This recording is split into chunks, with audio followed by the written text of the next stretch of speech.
Gurdjieff talked a lot about three-brain beings. He considered us to be three-brain beings in the same way, and described them in exactly the same way as Halliday did. So in that sense, probably he's one of the precursors, perhaps, of Eugene's expression of this in this way. He's talking about a thinking being and an emotional being and a doing, a power level being. And he considered it to be, well, he describes them as three brains, and that the three brains exist inside the human being. What he might be talking about there are ganglia. He could actually be talking about nerve plexi inside the human being, because there are clusters of nerves along the spine which could act in that particular way. So that is actually one way of describing a human being, is talking about them in that sense. But clearly defined in the 70s and first discussed concretely in 1952 is an idea which relates to this, and this is a breakdown of the human brain. Oh, excuse me.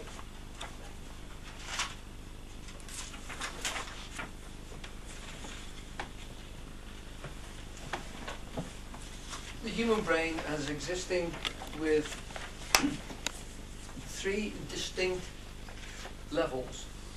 Now, this is the neocortex, and this is the limbic area, and this part here, they're actually calling in this diagram the reptilian level. Okay? And what they're saying is that this is how the brain evolved, and this is how human beings evolved, and that quite distinctly, more so than perhaps any other organ inside the body, the brain still has its three separate sections.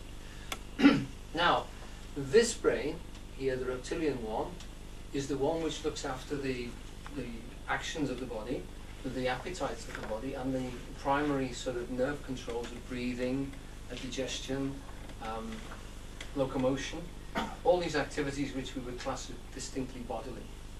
So this is literally the extended bulb of the spine and links right down into the spinal nerves. This is the one which actually controls action, and it's the one, although these are all shared, there's no distinct separation, this is the one which is the one that has to be directly engaged in all of those processes. This is the one that keeps your heart beating and your breathing, even in states of coma, etc. Around that is called the mammal brain, or the limbic area, and this was develops later on in mammals such as dogs, horses, etc., which have social groupings. They are herd creatures, they belong in packs, and they actually have relationships between each other. And this level here, again, is still relatively small. In the solid, this cortex here is 4 times bigger than the rest of the brain put together. Okay? So this here is grown up in social areas and is to do with feeling relationships and links in again directly into this part. These two are both, all these levels have got 2 hemispheres and echo the 2 hemispheres of the larger part of the brain.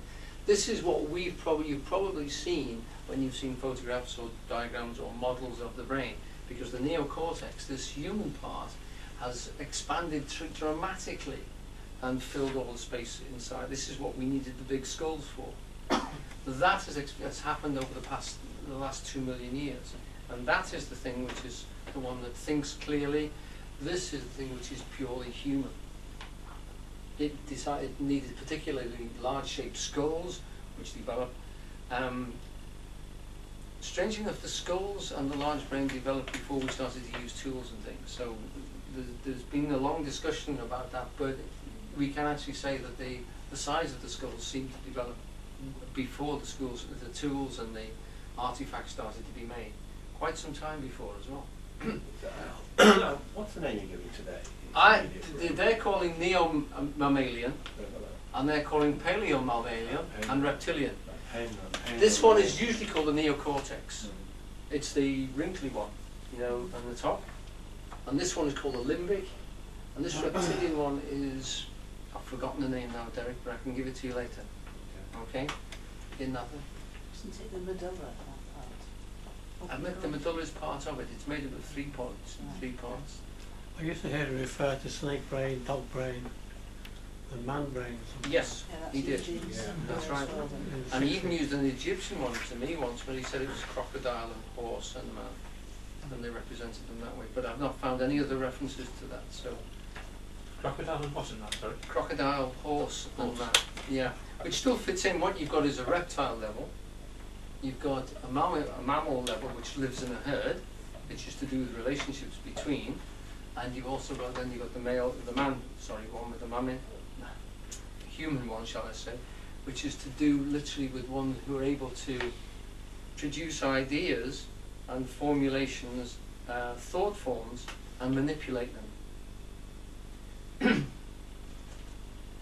Spent a lot of time actually talking with Eugene about these different levels, and it comes into several other talks, levels of being, etc., where you're talking about literally defining the type of experience that you're going through at any given point, knowing whether it's a physical sensation, whether it's an emotional sensation, because we have feeling levels of touch as well as actually from emotion, or whether it's a clearly formed idea. And he does this again in this particular talk, and he goes on to actually establish why that is. But before we just leave this, there's a lot of thought around this, which then, when this idea first came out by a guy called MacLeod in '52, another chap called Hilgard wrote it up again in 1970. What they were saying was that this is still extant in the way that we deal with the world, so that there are lots of free-form things, there are lots of free-form ideas and concepts, which they say seem to be constantly, the brain seems to be finding itself in the world. You know, it finds, the way Gurdjieff talks about it is he says you need 3 distinct types of food. You have to have physical food to give you energy. That's what the lower brain works on. But then you need emotional relationships to actually give you food at this level. So there is a certain level where you need to be put into emotionally charged situations that keeps the feeling level going inside of you. It lives on those sort of things. So that people will look for drama, they will look for emotional responses, they will look for situation stories which get them emotionally involved. And Gurdjieff's actually using this. You can never tell whether Gurdjieff is using he's defining himself, but you never know whether he's pulling your leg. He tends to go over the top and push things to extremes, you know. I remember there's a wonderful part in Beelzebub's Tales where he says, you know, a lot of people control their diets, and he says you shouldn't. You should really test your diet regularly. Eat stones. And you think to yourself, oh yeah.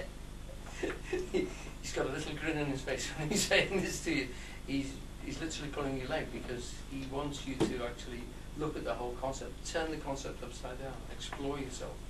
And to do that, he's quite prepared for you to damage yourself. He doesn't care as long as you're alive, you're conscious to what's going in, what's going on. Right, so you've got food for this level. The other level for this food as well is energy food that we, as substantial food that we eat and drink, etc., is also movement. So that your body needs to physically move and drive about, to push and etc. So that things like sports and activities were important. And of course Gurdjieff established these ideas of the dances, which are very mechanical.